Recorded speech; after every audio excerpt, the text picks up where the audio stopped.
Hey you guys, it's Reese, and today we are going to be reading 3 chapters of The Wild Robot Escapes. So in the past couple chapters, there was a tornado in the farm and pretty much Roz got destroyed. So they had to go to the repair shop and they got some new parts for Roz, and they sent a work crew to go fix the farm. The work crew fixed the farm, and Jaya and Jad got them a present. So we are on chapter 32, The Old Barn. Long ago, Hilltop Farm was a very different place. The original farmers grew vegetable gardens and fruit orchards. They raised chickens and sheep and goats. The farm had changed a lot since then, but there were still signs of its past. Low stone walls lined some of the fields. A rusty tractor sat in the weeds. Hidden within a densely wooden grove was the old barn. The barn hadn't been used in generations. Over the years, trees had quietly grown up around it and moss had spread across its roof. But the barn was still strong and solid. Roz wanted to take a look inside. The big barn door screeched along its rails. "Hello," said the robot, peering into the darkness. "Is anyone here?"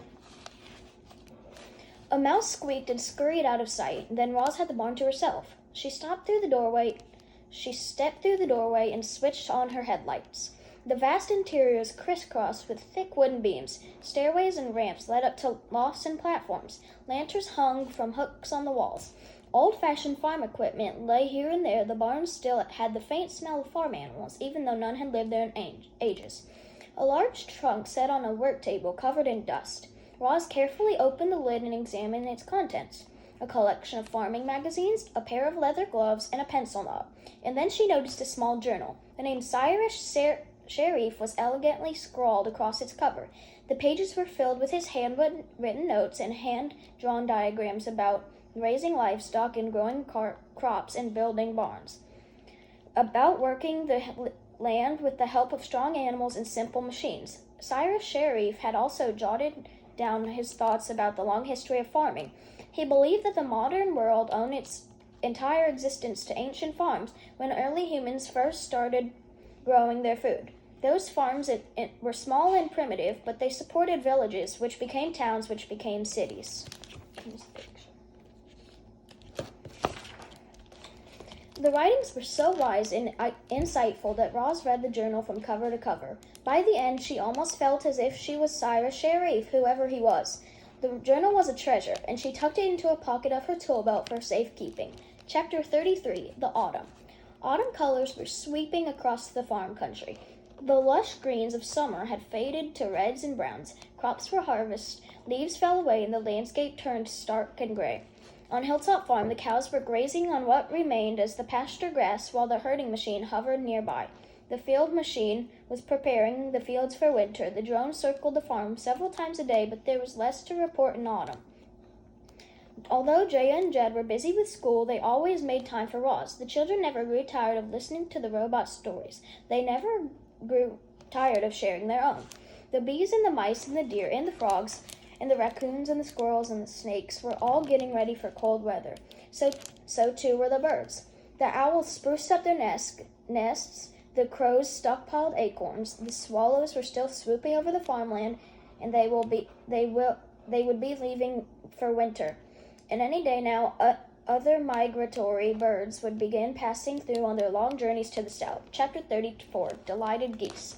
A flock of geese had just landed at Hilltop Farm. It was the first flock of the autumn migration. The geese floated on the pond, cleaning their feathers and nibbling on weeds. But they all stopped in what they were doing when Roz waved and said hello. The robot never forgot a face, but she was certain she didn't know any of the geese. She seemed to know her before, but they seemed to know her. Before she even introduced herself, the lead goose squawked, "Is your name Roz?" The robot stared at the goose. "Yes, it is. And you can speak the animal language?" The answer was obvious, but Roz politely said, "Yes, I can speak the animal language." "Do you by any chance have a goose for a son?" "Yes, I do," said Roz. "His name is Brightbill."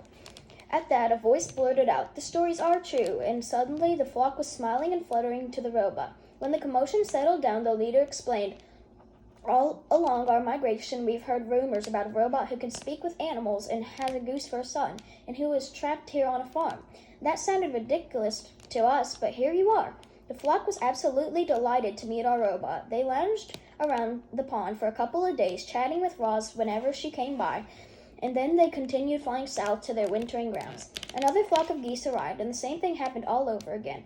Roz welcomed them, and they were delighted to meet the legendary robot, and then the flock continued south. Then it happened again and again. Before long, the coming and going of delighted geese was just another part of the robot's autumn routine. Straggling behind the others as usual was Wingtip's flock. When Roz saw them splashing onto the pond, she felt something like hope that they might have news of her son. Sadly, the geese had no news to report, and as the flock took off and left Roz behind, she began to question whether she'd ever see Brightville again. So that's all for our 3 chapters, and I'll see you guys later, and I'm going to read 3 more. Bye!